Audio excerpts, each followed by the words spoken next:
Two journalists were dragged out of Secretary of State Antony Blinken's final press conference after daring to ask questions that have gone unanswered for a year.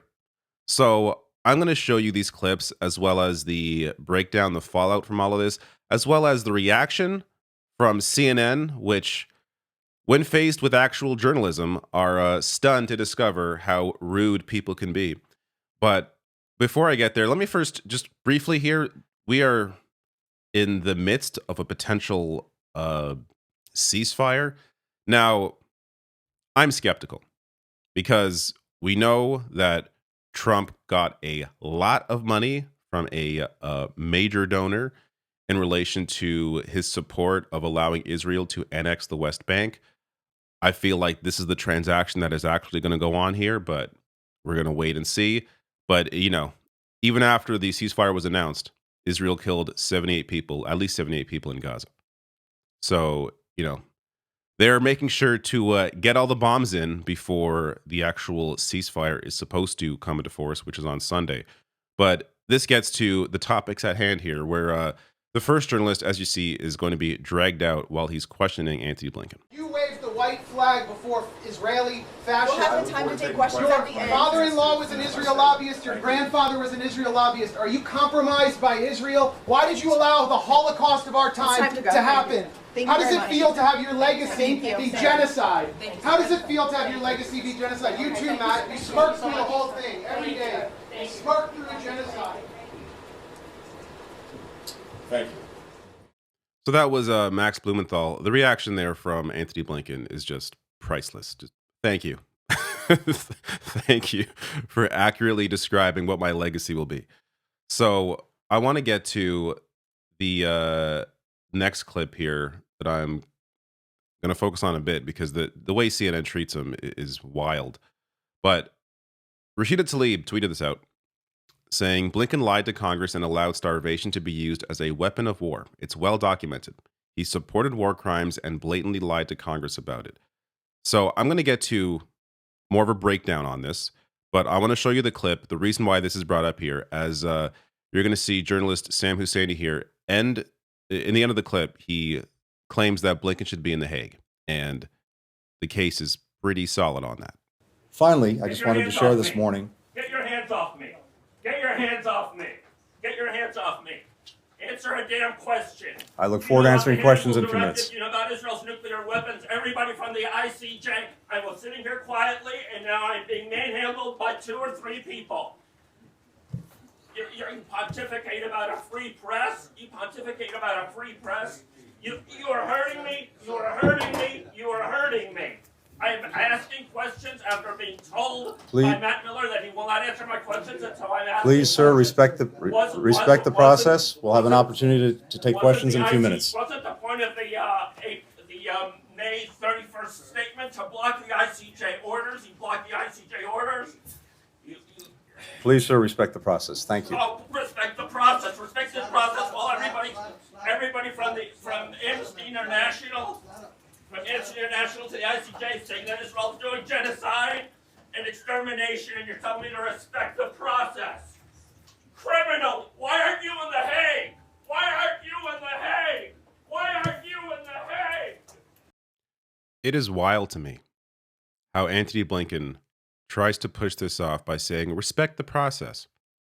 As pointed out there by journalist Sam Husseini, this is a government that has blatantly disregarded the process of international order, where you have the ICC, the ICJ, human rights groups like Amnesty International, like Human Rights Watch, like Israel-based B'Tselem, all acknowledging the genocide, the ethnic cleansing, the mass war crimes being committed by the Israeli government against Palestinians. And as I mentioned, the ICC, as I covered couple months ago, issuing an arrest warrant for Netanyahu over this, all ignoring this, not even just ignoring it, but coming to the defense of Netanyahu and Israel in the face of it. Yet you're telling this journalist to respect the process. So in case you're wondering about, why he was yelling out there, as opposed to, I guess, respecting the process, Ryan Grimm writes here, just before this, Husseini asked Blinken about the Hannibal Directive, Israeli doctrine that says it is better to kill an Israeli rather than allow them to be taken hostage. And Blinken said he would answer questions later. There was a back and forth with a State Department official. She said, wait to ask your questions. And he said Matt Miller had told him he wouldn't answer Sam's questions. And Sam told her, go away, and added, I'm not a potted plant. Then the security came in, and it led to what you see above. I didn't record the earlier part because I didn't think it would lead to this kind of removal. So I'm going to get to another angle on this as well, because you could actually see Husseini's face in the other clips. But quickly here on why Blinken belongs in The Hague. So as ProPublica reported months ago, Israel deliberately blocked humanitarian aid to Gaza. Two government bodies, U.S. bodies, concluded. Antony Blinken rejected them. So Blinken told Congress, quote, we do not currently assess that the Israeli government is prohibiting or otherwise restricting aid, even though the U.S. Agency for International Development and others had determined that Israel had broken the law.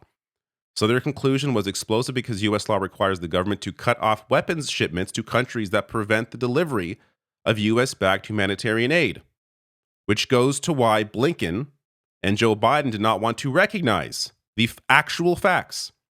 Blinken and the administration of President Joe Biden did not accept either finding. Prior to his report, USAID had sent Blinken a detailed 17-page memo on Israel's conduct. The memo described instances of Israeli interference with aid efforts, including killing aid workers, razing agricultural structures, bombing ambulances and hospitals, sitting on supply depots, and routinely turning away trucks full of food and medicine. The facts are clear. Antony Blinken not only just turned his head to this, but helped to enable this as the U.S. government continues to this day to fund and supply Israel with weapons. This is why he belongs in The Hague. Let me get to a few more angles of what happened here. I carry in my pocket the names of those who have been arbitrarily detained and unfairly held hostage, unjustly held hostage, and bringing them home, returning them to their families, returning them to their loved ones. Finally, get your hands off me. Get your hands off me. Get your hands off me. Get your hands off me. I'm asking questions after being told by Matt Miller that he will not answer my questions until I'm asking questions. Wasn't the point of the May 31st statement to block the ICJ orders? You blocked the ICJ orders. Please, sir, respect the process. Oh, respect the process. Respect the process. While everybody from Amnesty International. From Amnesty International to the ICJ saying that Israel's doing genocide and extermination, and you're telling me to respect the process. Criminal! Why aren't you in The Hague? So you can see there that security walks up to him while he is not interrupting. I believe he interrupted earlier, but again, he was told that he would not be able to ask these questions. These are questions that have gone unanswered for a year. And considering this is Blinken's final press conference, you could understand the frustration there. So Husseini went on Twitter later on to break down exactly what he was going to ask, saying here, I was seriously manhandled, but I'm back home. Thanks for all the support, folks. My intention was to ask tough questions at every opportunity during the news conference, which state personnel obviously cut short. Was the point of the May 31st announcement to block implementation of the May 24th ICJ order? Why do you refuse to recognize the Geneva Conventions as applying to Gaza? Everyone from Amnesty International to the ICC accuses Israel of extermination and genocide. Why are you not in The Hague? Why was your stepfather connected to both Maxwell and Jeffrey Epstein? Miller here pretends not to know about the Hannibal Directive. Do you know about the Hannibal Directive? Why do you not even acknowledge Israel's nuclear weapons? And he says here, I've written about each of these subjects and will continue to do so via Husseini.org. Now, I want to get to CNN's reaction. First, this point here made by Trita Parsi, physically dragging out a reporter from the State Department briefing room while preaching press freedom to the rest of the world is the perfect example of the Biden administration's love affair with double standards and duplicity.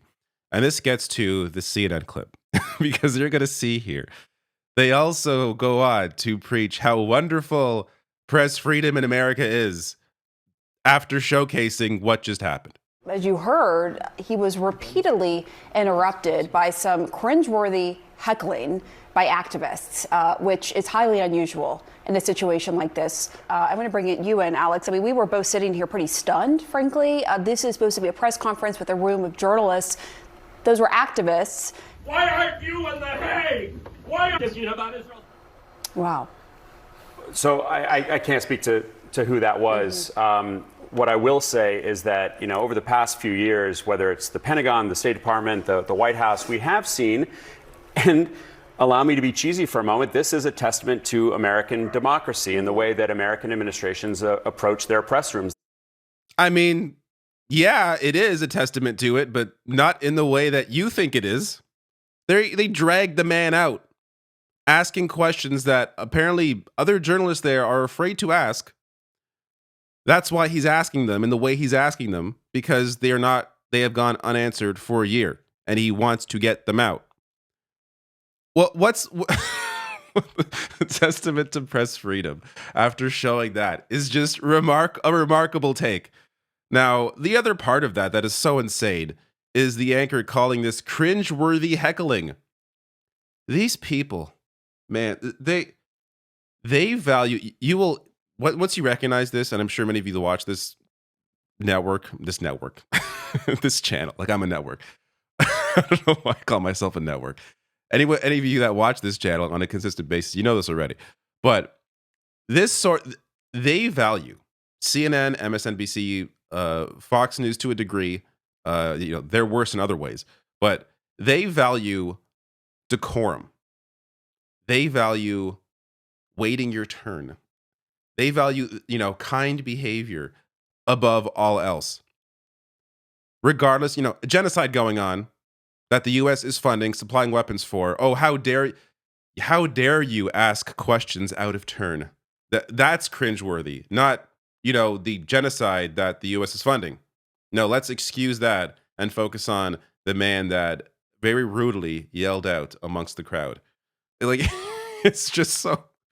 I don't know if it's like a generational thing, if it's just immediate. It is just so bizarre to see how much they value decorum over the actual lives of human beings.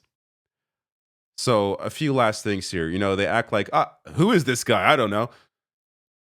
Sam Husseini has been around forever. You can watch this clip. I'll link this below. There's no reason playing or no point to play it, but this is from 1998.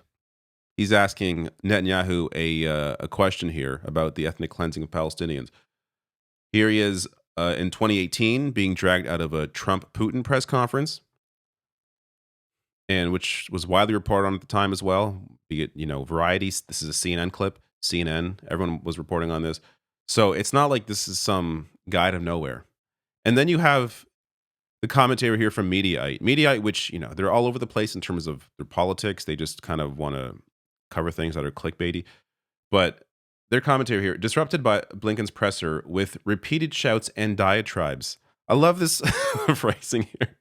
Diatribes about civilian and journalist deaths in Gaza. Diatribes. Clearly a way to try and disregard the comments, but kind of hard to claim these are simply diatribes when you're talking about civilian and journalist deaths.